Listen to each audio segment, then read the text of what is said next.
Welcome back to Fire Engineering's Training Minutes. My name is Chief Chad Murphy with the C by Fire Rescue, and today we're going to talk about the throw bag. The throw bag should be one of the primary resources that a firefighter uses when conducting a water-based rescue. They come in a variety of sizes and lengths, ranging from about 50 feet to 150 feet. The standard size that we use in my department is the 70-foot throw bag. The bag contains 70 feet of 3/8 inch poly rope. The bag itself has a mesh lining which allows the rope to breathe, as a holder for a chem light for night operations. Within the bag, there's also a foam disc which aids in flotation of the bag when you throw it to the victim.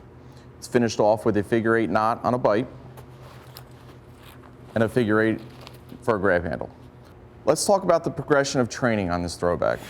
Training on a throw bag is progressive. We typically start with throwing it back and forth in our back parking lot, which then escalates into throwing the bag with rope deployed in the same parking lot. We then transition into a pool where the members practice throwing with rope in the pool. Finally, they'll transition to moving water in the river. There's 3 different ways you could deploy this bag. Holding the rope in your support hand, you're either going to throw it underhand, you're going to throw it sidearm, or you're going to throw it overhand. Let's take a look at the progression of training on the throw bag.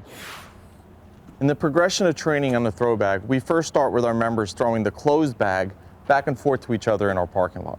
The bag remains closed with no rope being deployed as to save time.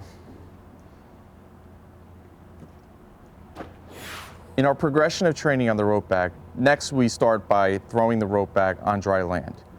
How the rescuer is going to do this is he's going to take the rope in his support hand, line himself up, and throw the bag past the victim, trying to get the rope to land on the victim's shoulder.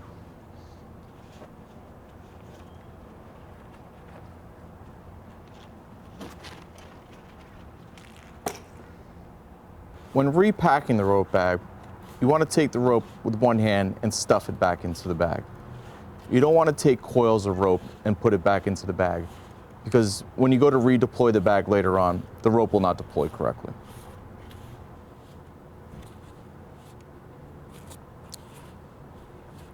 When you get towards the end of the rope, you want to put the knot inside the bag and then pull the cord tight. This prevents the rope from deploying accidentally.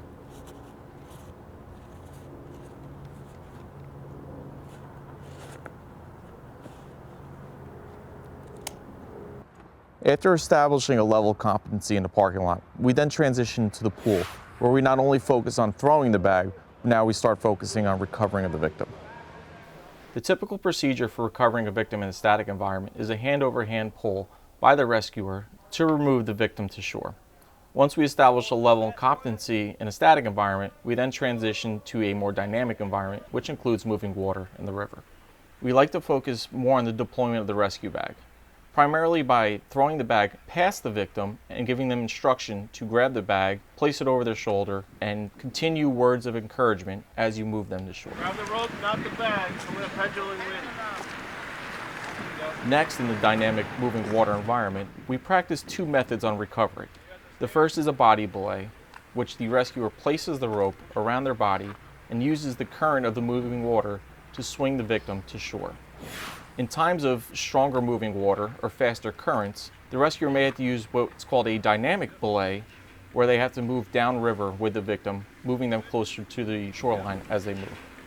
One thing to consider is how rapid water conditions can change. In our example, we have a bridge under construction which creates a faster current. Other obstacles can also affect the speed of the current, including weather conditions. And there you have it.